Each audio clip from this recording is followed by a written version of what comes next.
Sa gitna ng isang napakalawak na disyerto, isang grupo ng mga binatilyo ang naghuhukay ng malalaking butas sa ilalim ng matinding sikat ng araw, habang binabantayan sila ng mga armadong supervisor mula sa malayo. Sobrang init at hirap ng trabaho, kaya halos hindi na makayanan ng mga bata ang pagod. Isa sa kanila ang tumigil sa paghuhukay nang makakita siya ng isang rattlesnake sa malapit. Dahil sa sobrang pagod at wala ng lakas para magpatuloy, dahan-dahan siyang lumapit sa ahas at tinanggal ang kanyang sapatos, na para bang tinatanggap na niya ang kanyang kapalaran. Samantala sa lungsod, isang binatilyong nagngangalang Stanley Yelnats IV, ang pauwi na mula sa paaralan nang biglang bumagsak mula sa langit ang isang pares ng maruruming sapatos, at tumama mismo sa kanya.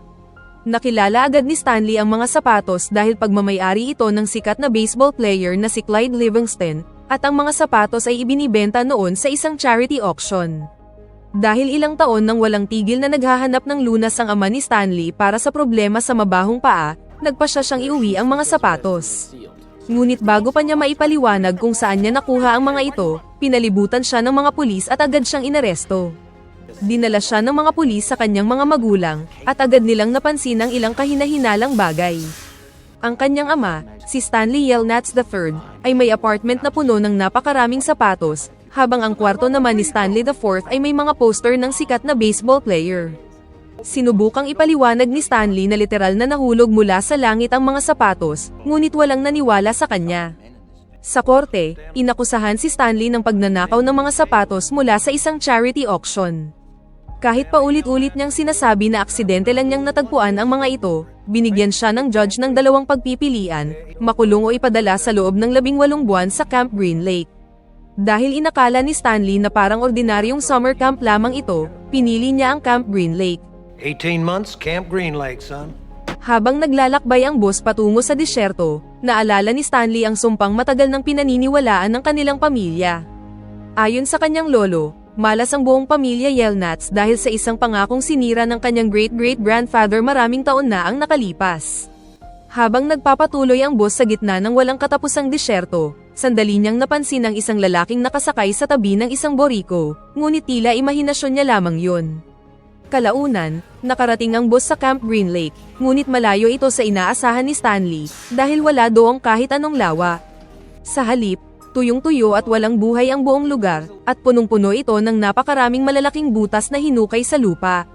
Agad na na-realize ni Stanley na mas mukha itong kulungan kaysa rehabilitation camp. Sinalubong siya ni Mr. Sir, ang kanang kamay ng warden, at ipinaliwanag kung paano gumagana ang lugar. Ayon sa kanya, walang mga bakod o guard tower dahil sapat na ang disyerto para pigilan ang sinumang magtatangkang tumakas. Walang tubig sa loob ng maraming milya, kaya ang sinumang tatakas ay malamang na mamamatay sa dehydration bago pa man makalayo. You wanna run away? Go ahead, start running. I won't stop you. I'm not gonna run away, Mrs. Sir. Binigyan ni Mr. Sir si Stanley ng 2 set ng damit, isang sombrero, at isang pala, bago ipinaliwanag ang pangunahing panuntunan sa kampo. Araw-araw, ang bawat isa sa kanila ay kailangang maghukay ng isang butas na eksaktong 5 talampakan ang lalim at 5 talampakan ang lapad. Kung mas mabilis nilang matatapos ang paghuhukay, mas maaga silang makakapagpahinga mula sa matinding sikat ng araw. Binalaan din niya si Stanley tungkol sa mga mapanganib na hayop na nakatira sa paligid ng kampo, lalo na ang mga rattlesnake at yellow-spotted lizard. Pagkatapos nito, nakilala ni Stanley ang counselor ng kampo na si Dr. Pendansky, na naglibot sa kanya at ipinaalala na ang pinakamahalagang panuntunan ay huwag na huwag iistorbohin ang warden. Ayon kay Pendansky, naroon ang mga bata upang matutong maging mabuting tao sa pamamagitan ng mahirap na trabaho. Pagkatapos ay inutusan ni Pendansky ang ibang mga bata na ihatid si Stanley sa lugar kung saan siya matutulog, na puno pa ng mantsa ng suka mula sa batang dating nakatira doon at namatay. Sa kampo, naroon si X-ray, armpit, squid, zigzag, magnet, at ang pinakabatang bata na si Zero, na tinawag sa ganoong pangalan dahil halos hindi siya nagsasalita. Kalaunan, tinanong ni Stanley kung saan niya maaaring lagyan ng tubig ang kanyang tubigan, ngunit nang gamitin niya ang tunay na pangalan ng isang binata, agad siyang itinulak nito para ipaalala na dapat palayaw lamang ang gamitin niya. Sa hapunan, ninakaw ni X-ray ang bahagi ng pagkain ni Stanley, at ipinaliwanag na hindi karapat-dapat sa buong pagkain ang mga bagong dating sa unang araw, dahil wala pa silang nahuhukay na butas. Ang pagkain mismo ay nakakadiri, at kadalasan ay iba-iba lamang ang paraan ng paghahanda nito bawat araw. Habang nag-uusap sila, tinanong ng iba si Stanley kung bakit siya ipinadala sa kampo. Nang sabihin niyang inakusahan siyang nagnakaw ng mga sapatos ni Clyde Livingston, biglang nagtanong si Zero kung may pulang marka ba ang mga sapatos. Nagulat si Stanley dahil alam ni Zero ang tungkol sa mga sapatos, lalo na't halos hindi naman ito nagsasalita. You got Zero to talk. Nang gabing yun, nahirapan si Stanley na makatulog habang naririnig ang iba't ibang ingay sa paligid ng kampo, at muli niyang naisip ang sumpang konektado sa kasaysayan ng kanilang pamilya. Dahil dito, hindi naging matagumpay ang mga imbensyon ni Stanley III. Maging ang kanyang ninuno na si Stanley I ay malas din. Yumaman siya sa stock market, ngunit kalaunan ay pinatay siya ng isang notorious na kriminal na nagngangalang Kissing Kate. Tinawag siyang Kissing Kate dahil hinahalikan niya ang kanyang mga biktima pagkatapos patayin ang mga ito, at iniiwan ang matingkad na marka ng kanyang lipstick sa kanilang mga mukha. Gayunpaman, hindi hinalikan ni Kate si Stanley I. Sa halip, kinuha lamang niya ang kanyang kaba ng kayamanan at iniwan siyang mag-isa sa disyerto. Kinabukasan, habang madilim pa, ginising ang mga bata upang magsimula na sa trabaho. Bawat isa ay binigyan ng isang tortilya para sa almusal, at isang pala, ngunit nang kumuha si Stanley ng pala, agad siyang itinulak ni X-Ray at kinuha yun mula sa kanya. Lumalabas na mas maikli ang pala ni X-Ray, kaya hindi ito maaaring gamitin ng ibang mga bata. Pagdating nila sa digging site, ipinaliwanag ni Mr. Sir ang isa pang mahalagang panuntunan. Kapag may nakita silang anumang kakaiba habang naghuhukay, kailangan nila itong i-report kaagad. Ayon sa kanya, wala silang partikular na hinahanap sa kampo, at ang paghuhukay ay para lamang matuto ang mga bata ng disiplina at magandang asal. Pero napansin agad ni Stanley kung gaano kaseryoso si Mr. Sir tuwing pinag-uusapan ang mga bagay na maaaring matagpuan sa ilalim ng lupa. Ilang sandali pa, nagsimula ng maghukay ang mga bata, habang si Stanley ay hirap na hirap sa matinding init. Paulit-ulit na bumabalik ang lupa sa kanyang hinuhukay na butas, at nang subukan niyang sabihan ang mga kasama na mag-ingat, pinagtawanan lamang siya ng mga ito. Habang patuloy na naghuhukay si Stanley, muli niyang naalala ang sumpang bumabalot sa kanilang pamilya. Ang kanyang ninuno na si Elia ay nagtatrabaho noon sa isang babuyan, at umiibig sa anak ng kanyang amo na si Myra. Dahil gusto niyang makuha ang puso ni Myra, pumunta siya sa isang lokal na manghuhula na nagngangalang Madam Zeroni upang humingi ng payo. Ngunit sinabi ni Zeroni na kalimutan na niya ang babae at magtungo sa Amerika upang harapin ang kanyang kapalaran. Hindi sumuko si Elia, at humingi pa rin siya ng permiso sa kanyang amo upang pakasalan si Myra. Gayunpaman, may isa pang lalaking gustong mapangasawa si Myra, at nag-alok ito ng napakalaking baboy bilang dowry, kaya tinanggihan si Elia. Bumalik si Elia kay Zeroni, na sa wakas ay naawa sa kanya at nagturo ng isang paraan. Araw-araw, kailangang dalhin ni Elia ang isang maliit na biik sa bundok upang painumin sa isang bukal habang kinakantahan niya ito. Habang lumalakas si Elia, tataba naman ng tataba ang baboy hanggang sa maging sapat ang laki nito para maging pinakamagandang dowry. Pagkatapos niyang ibigay ang baboy, kailangan niyang bumalik at buhatin si Zeroni paakyat ng bundok upang makainom din siya sa bukal. Kapag hindi niya yun ginawa, isang sumpa ang babagsak sa kanya at sa lahat ng kanyang magiging mga inaapo. Sinunod ni Elia ang bawat tagubilin sa loob ng ilang araw, hanggang sa lumaki na ng husto ang baboy. Kalaunan, dinala niya ito sa kanyang amo, ngunit pareho lamang pala ang laki ng kanyang baboy at ng alaga ng kanyang karibal. Dahil dito, hinayaan ng amo si Myra na pumili kung sino ang kanyang pakakasalan. Hindi makapagdesisyon si Myra, at nagmungkahi na lamang siya ng isang guessing game para mapili ang mapapangasawa. Nasaktan at nainis si Elia sa kanyang pag-uugali, kaya nagpasya siyang sundin ang unang payo ni Zeroni at magtungo sa Amerika. Ngunit bago siya umalis, nakalimutan niyang bumalik sa bundok at buhatin si Madam Zeroni. Dahil dito, isinumpa ni Zeroni si Elia at ang kanyang mga magiging anak. Sa kasalukuyan, huminto si Mr. Sir malapit sa mga butas sakay ng kanyang truck upang bigyan ng tubig ang mga bata. Tinukso rin niya si Stanley dahil nagkaroon na ito ng unang mga paltos sa kanyang mga kamay. Unang natapos sa paghuhukay si Zero, na napakabilis maghukay kaya biro ng ibang mga bata ay kinakain daw niya ang buhangin. Nang sa wakas ay matapos ni Stanley ang kanyang butas, walang tumulong sa kanya na makaalis, kaya napilitan siyang matutong umakyat palabas ng mag-isa. Habang naglalakad pabalik sa kampo ng gabing yun, bigla siyang nakakita ng isang yellow spotted lizard sa malapit. Bago pa siya atakihin ito, dumating si Mr. Sir at binaril ang butiki. Sa unang pagkakataon mula nang dumating siya, lubos na narealize ni Stanley kung gaano talaga kapanganib ang Camp Green Lake. Lumipas ang mga araw, at unti-unti nang nasasanay si Stanley sa malupit na gawain sa kampo. Kumakain sila ng kaunting almusal, kinukuha ang kanilang mga pala, at buong araw na naghuhukay ng mga butas sa ilalim ng matinding init ng disyerto. Puno na ng mga paltos ang mga kamay ni Stanley, at palaging masakit ang buong katawan niya dahil sa sobrang pagod. Minsan ay hindi gumagana ang mga shower, halos walang pagbabago ang pagkain, at bigla-biglang gumagala ang mga mapanganib na hayop sa paligid ng kampo. Patuloy na tinutokso si Stanley ng ibang mga bata dahil mabagal siyang maghukay, at halatang hindi sanay sa mabibigat na trabaho. Para makaiwas sa gulo, nananahimik na lamang si Stanley at nakatuon sa pagtitiis sa bawat araw. Kapag sumusulat si Stanley ng mga liham para sa kanyang ina, nagsisinungaling siya at sinasabing parang ordinaryong summer camp lang ang Camp Green Lake at masaya siya roon. Isang hapon, may natagpo ang fossil si Stanley at dinala niya ito kay Pendanski, ngunit sinabi ng counselor na walang pakialam ang warden sa mga buto. Ipinaliwanag din niya na may totoong lawa doon maraming taon na ang nakalipas, bago tuluyang natuyo ang buong lugar. Ayon sa kanya, ang lahat ng lupain sa paligid ng lawa ay dating pagmamayari ng lolo ng warden. Nag-trigger ito ng isang flashback kung saan makikita kung gaano kasigla at kasagana ang bayan noon. May mga paaralan, tindahan, malalaking puno, at maraming tubig sa paligid.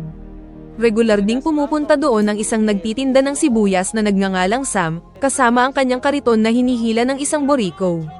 Ipinagmamalaki niyang kayang pagalingin ng kanyang mga sibuyas ang halos anumang sakit, at maaari rin itong itaboy ang mga nakamamatay na butiki.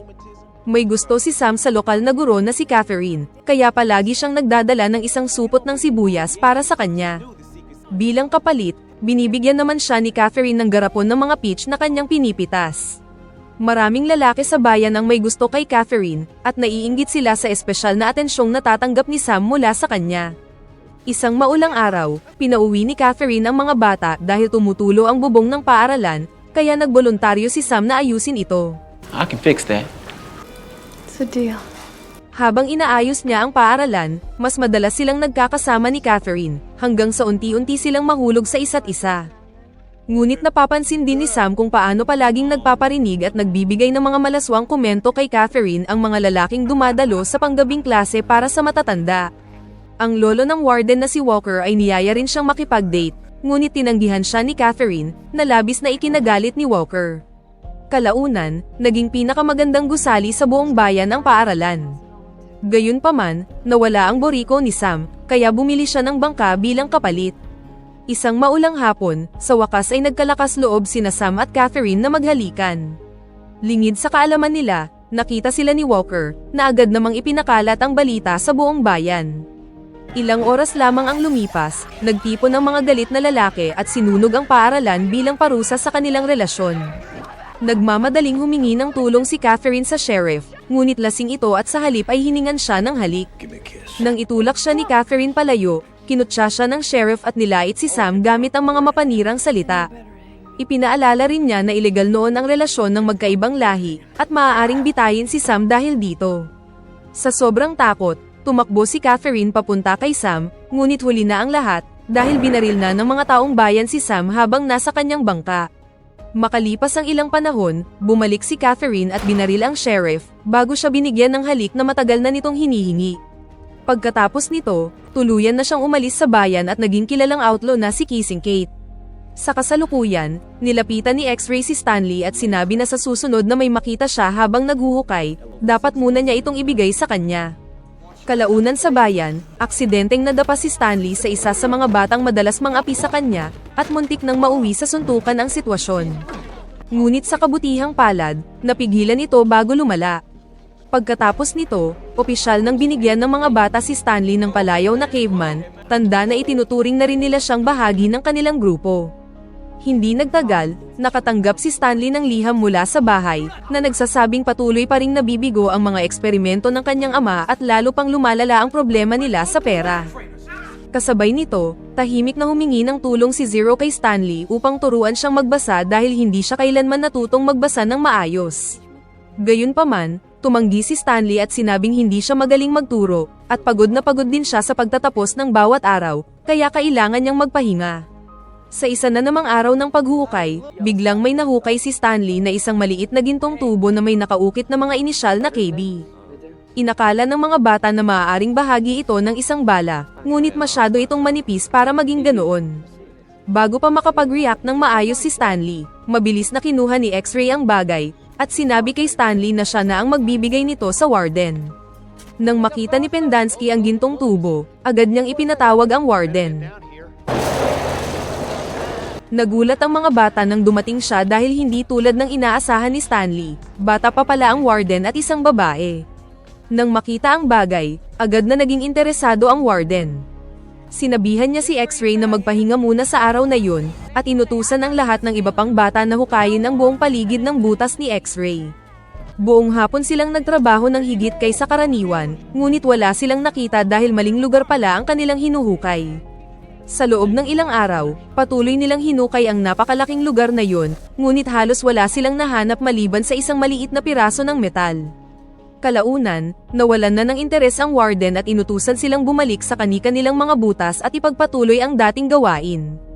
Kinabukasan, habang nilalagyan ni Mr. Sir ng tubig ang kanilang mga tubigan, palihim na kumuha ang isa sa mga bata ng isang supot ng sunflower seeds mula sa kanyang truck. Pagkaalis ni Mr. Sir, ipinasa ng mga bata ang mga buto, ngunit bigla nilang napansing papabalik ang truck dahil napansin ni Mr. Sir na nawawala ang supot. Nagpanik ang mga bata at mabilis na itinago ang mga sunflower seeds. Sa kasamaang palad, may ilang buto ang natapon malapit sa butas ni Stanley, kaya nagmukhang siya ang nagnakaw.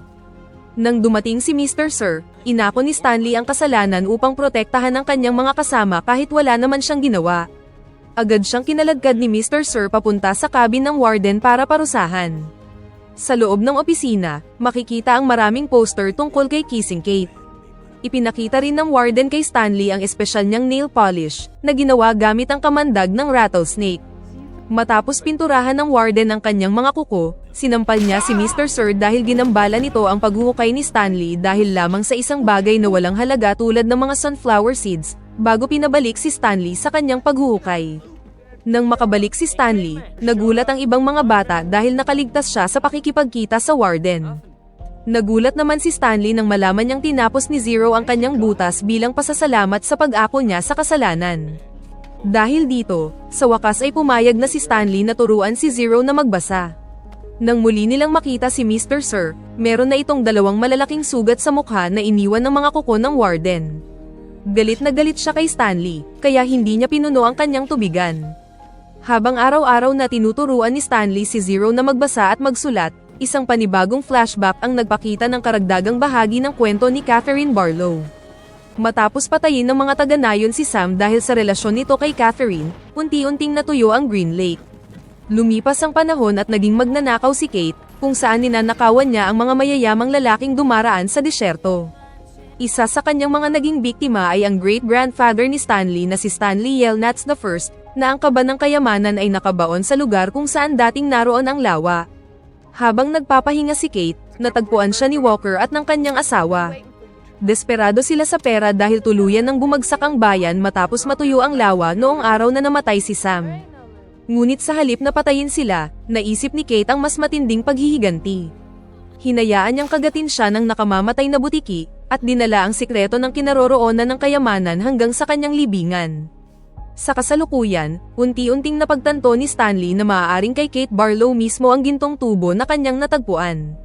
Sa unang pagkakataon, nagsimula niyang maunawaan na may kaugnayan ang obsesyon ng warden sa paghuhukay sa nakatagong kayamanan ni Kate. Patuloy na tinuturuan ni Stanley si Zero na magbasa pagkatapos ng trabaho, at habang tumatagal ay lalo silang nagiging close na magkaibigan. Tuwing gabi, tinutulungan ni Stanley si Zero na bigkasin ang mga salita at magsanay sa pagsusulat sa lupa. Bilang kapalit, palihim namang tinutulungan ni Zero si Stanley sa paghuhukay ng kanyang mga butas. Ngunit hindi nagtagal, napansin na rin ng ibang mga bata ang ginagawa nila.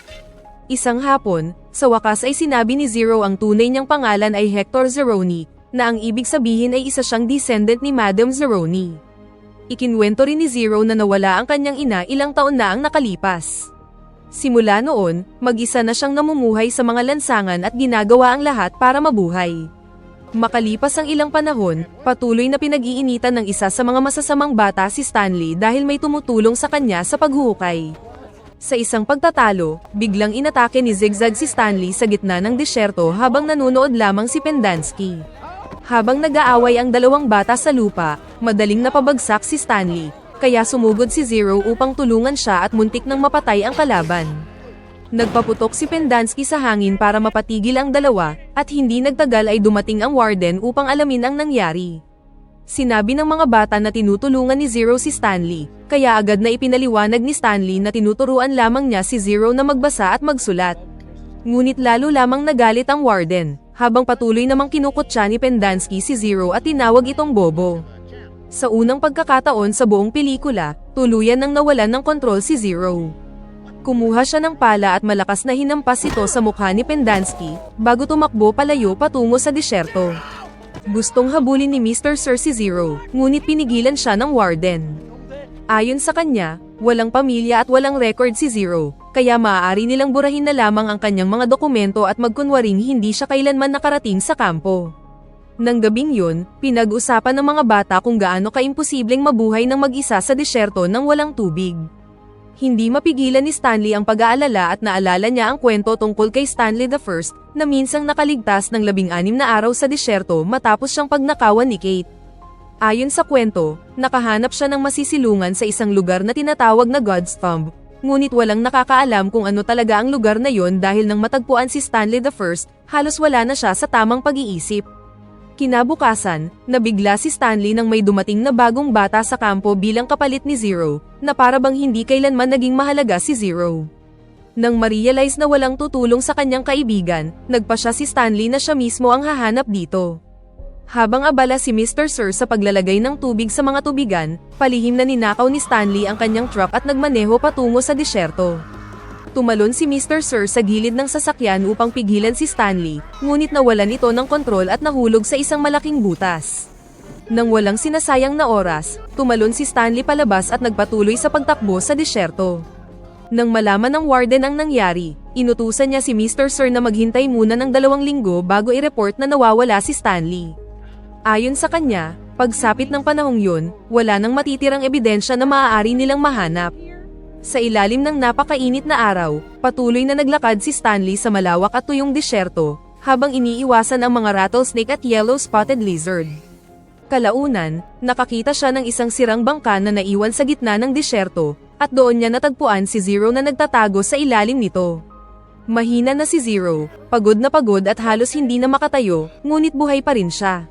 Ipinaliwanag ni Zero na nakaligtas siya sa pamamagitan ng pagkain ng mga lumang garapon ng peach na nakabaon sa malapit. Ang mga peach ay dating pag-aari ni Sam at Catherine maraming taon na ang nakalipas, na naging bulok na mga jam dahil ilang dekada itong nakabaon sa lupa.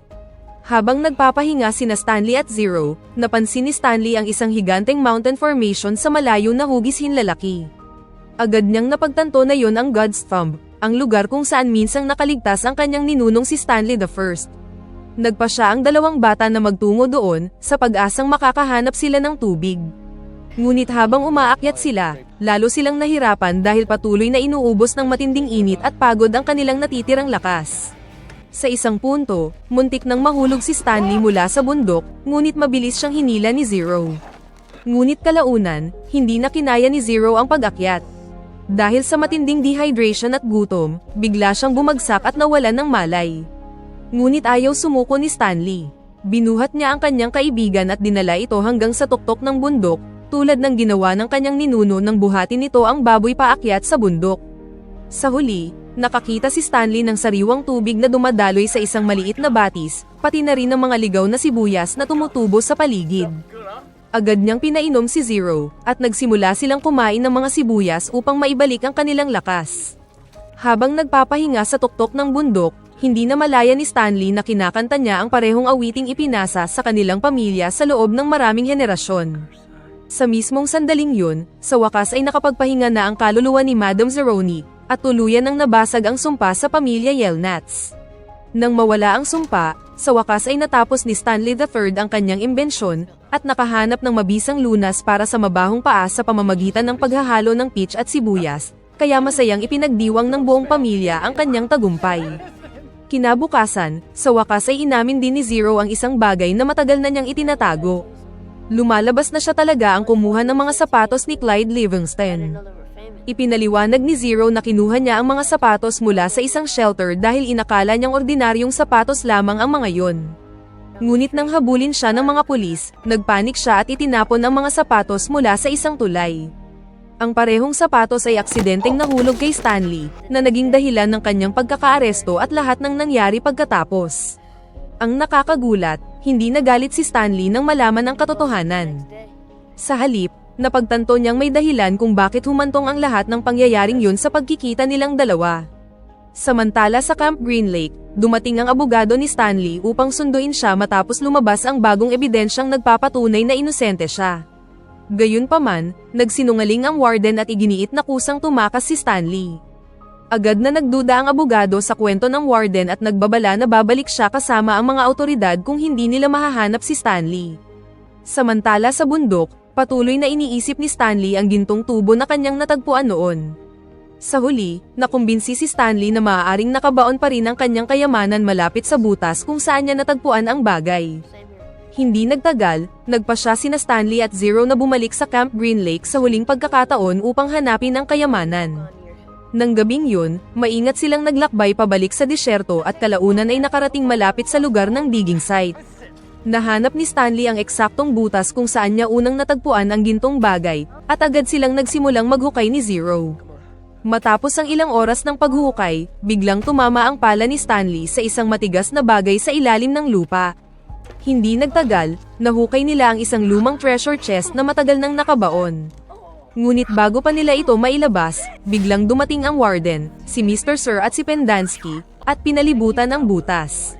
Sa mismong sandaling yun, nagsimulang gumapang palabas mula sa lupa ang ilang yellow-spotted lizard, at pumasok sa butas kung saan naroon sina Stanley at Zero. Desperado ang warden na makuha ang kayamanan, ngunit walang gustong pumasok dahil nakamamatay ang mga butiki.